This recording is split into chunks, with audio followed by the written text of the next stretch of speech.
সুজানগর থানার মধ্যে আমাদের দুর্গাপুর গ্রামে এই গ্রীষ্মকালীন পেঁয়াজ চাষ হচ্ছে। আসলে দর্শক, এখন কিন্তু পুরাপুরি পেঁয়াজ তোলার মানে একদম বরাবরই বতর, তার মাঝেই কিন্তু এই যে গ্রীষ্মকালীন পেঁয়াজ লাগানো হচ্ছে। এটা আপনারা অনেকেই জানেন না, আমাদের পাবনা জেলার মধ্যে সচরাচর হয়েছে কিনা জানি না, কিন্তু সুজানগর থানার মধ্যে দুর্গাপুর গ্রামে এই সর্বপ্রথম আজকে যে এই গ্রীষ্মকালীন পেঁয়াজ লাগানো হচ্ছে সেখানে আমি এসেছি। এবং এই পেঁয়াজটা কে লাগাচ্ছে তার সাথে তো কথা বলতে হবে, এটা কতদিন পর তুলবে। চলেন। আসসালামু আলাইকুম। ওয়ালাইকুম আসসালাম। কেমন আছেন? আলহামদুলিল্লাহ ভালো তো আছি। কাকা, আপনি এই হঠাৎ করে আমাদের গ্রামে সবাই হচ্ছে পেঁয়াজ তোলা নিয়ে ব্যস্ত, আপনি হঠাৎ করে পেঁয়াজ লাগাচ্ছেন কেমনে কি একটু বলেন দেখি। আমি গ্রীষ্মকালীন পেঁয়াজ হয় এরকম অনেক শুনেছি এবং কয়েকটা জায়গা আমি দেখতে গেছি। গত বছরের সাথিয়াতে গ্রীষ্মকালীন পেঁয়াজ লাগাইছিল, আমি দেখতে গেছিলাম পেঁয়াজ, দেখলাম মোটামুটি আলহামদুলিল্লাহ ভালোই হয়েছে। তখন থেকে আমার মাথায় বুদ্ধি আসে যে যদি সাথিয়াতে পেঁয়াজ হয় দুর্গাপুর কেন হবে না।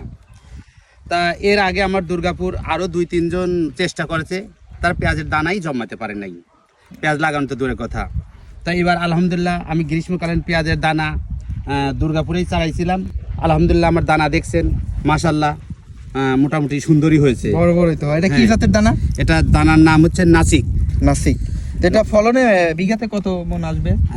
যদি বালামুসিয়ত আল্লাহ পাক রব্বুল আলামিন না দেয়, আমি যদি সুন্দরভাবে তুলতে পারি, পার বিঘাতে 120 থেকে 100 মণ পেঁয়াজ হবে। আল্লাহ মাশাআল্লাহ। তো এটা হচ্ছে আপনার কতদিন কর ফলন, কয়দিন পর টান হবে? এটার দিনকাল হচ্ছে এখন থেকে 85 দিন। 85 দিন। আচ্ছা, বর্ষার পানি চলে আসবে না? বর্ষার পানি আসার প্রায় 1 থেকে 1.5 মাস আগে আমাদের পেঁয়াজটা উত্তোলন করতে পারবো। যাক দর্শক, আপনারা গ্রামের ছেলের পাশে থাকলে অবশ্যই দেখতে পারবেন এই পেঁয়াজটা আসলে শেষ পর্যন্ত কত দূর যায়। সমস্যা নাই, সব কিছুই দেখাবো। এবং এখন আমি হচ্ছে যারা পেঁয়াজটা লাগাচ্ছে, এই পেঁয়াজ তোলার মধ্যেও এটা কিন্তু এখন ফুল গরম পড়তেছে। পেঁয়াজ সচরাচর আমরা লাগাই শীতের সময়, ওটা হচ্ছে কুয়াশার মধ্যে আলাদা একটা সৌন্দর্য নিয়ে। তো এত গরমের মাঝেও কিন্তু তারা পেঁয়াজ লাগাচ্ছে। তাদের থেকে এখন জানার চেষ্টা করব তাদের অনুভূতি বা ফিলিংসটা কি। আসেন, ফার্স্টে আমি চলে আসলাম আমাদের পানপ্রিয় আরিফ ভাইয়ের কাছে। ভাই আসসালামু আলাইকুম। ওয়ালাইকুম আসসালাম। তো ভাই, আপনি এই যে গরমের মাঝেও গ্রীষ্মকালীন পেঁয়াজ লাগাচ্ছেন, কেমন লাগছে? এটা আমার মনের কাছে ভালো লাগতেছে। আমরা এটা প্রথম দেখতেছি আমাদের এলাকায়, তো দেখা যাক কিরকম হয় আর কি। তারপরে ভালো হবে। তারপরে আপনার আলাদা একটা ফুর্তি মনের মাঝে আর কি, নাকি? তো এখন দ্বিতীয়ত আমাদের কোনোদিন পেঁয়াজ লাগাইনি আমরা এখানে। আর রুবুল ভাই আসসালামু আলাইকুম। ওয়ালাইকুম আসসালাম। তো আপনার কেমন লাগতেছে? আপনি যে লাগাচ্ছেন। লাগাচ্ছি, খুব ভালো লাগতেছে। কিছু বলার নাই আপনার? না, বলার কিছু নাই, আমরা চাচ্ছি যে ভালো হোক। ভালো হোক। আসসালামু আলাইকুম সোহেল ভাই। জি ভাই, আসসালামু আলাইকুম।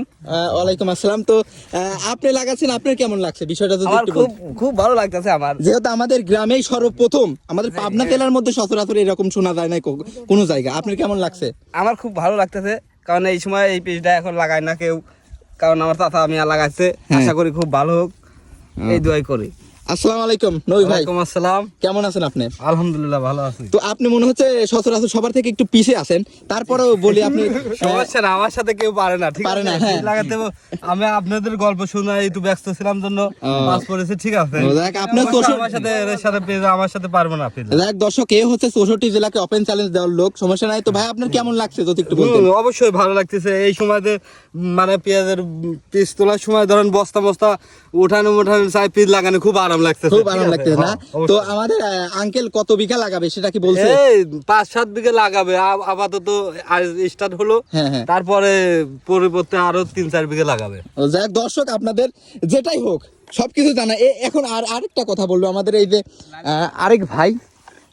ভাই আসসালামু আলাইকুম। ওয়ালাইকুম আসসালাম। ভাই, আপনার কষ্ট হচ্ছে বুঝতে পারছি, তারপরে যদি একটু বলতেন কষ্টটা নিয়েও, এই যে গরমের মাঝেও আপনি লাল টানতেছেন গ্রীষ্মকালীন পেঁয়াজের, কেমন লাগতেছে একটু বলবেন? হ্যাঁ, আলহামদুলিল্লাহ ভালো লাগতেছে। কষ্ট এই জন্য, কষ্ট পাওয়ার পরে কষ্ট মনে হচ্ছে না, কারণ দুর্গাপুরের মানুষ যদি এই পেঁয়াজের আবাদটা পায় তাহলে আরো দেশ উন্নত হবে, আমাদের দেশ আরো ডবল করে পেঁয়াজ লাগাতে পারবে, দাম বেশি পাবে সবাই। আর সচরাচর তো আমাদের প্রায় 63 জেলার মধ্যে এরকম আমি কোনোভাবে কোনো জায়গা দেখি না। সুতরাং দুর্গাপুরের পেঁয়াজের এমনি নাম করা, কিন্তু পুরো 63 জেলায় এরকম দেখি না। আমাদের পাবনা জেলা এমন আনকমন কাজ করে, এইগুলা নিয়ে যদি কিছু বলতেন। না, আনকমন কাজ বলতে কি, আমার দুর্গাপুরে একটাই খেত মূলত পেঁয়াজ, সেই পেঁয়াজের উপর গ্রাম সবাই নির্ভরশীল। আর আমরা সবাই চাই ভালো ভালো দানা আসুক, ভালো ভালো পেঁয়াজের আবাদ হোক, আর সরকার ক্ষেত্রে দাম পাক কৃষক, এটাই চাই।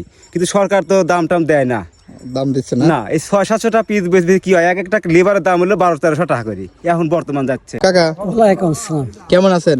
আছি, আল্লাহ ভালোই রাখছে। তো এই ধরনের মানে গ্রীষ্মকালীন পেঁয়াজ কোনোদিন দেখি নাই, আপনারা কি দেখেছেন? না, আমরা কোনোদিন দেখিনি, আজকেই প্রথম দেখতে। সর্বপ্রথম। সর্বপ্রথম। তো এটা দেখে আপনার মনে কোনো রকম কোনো কথা নেই যে কি বলবো আসলে এটা কেমন হবে ফসলটা? এটা কেমন হবে তা জানি না, তো আশা করছি ভালো হওয়ার কথা, যদি ভালো হয় তো ভালো। আমার কাছে দানা দান, দানা দান, দানা দান, 5 ফুট গেলাম।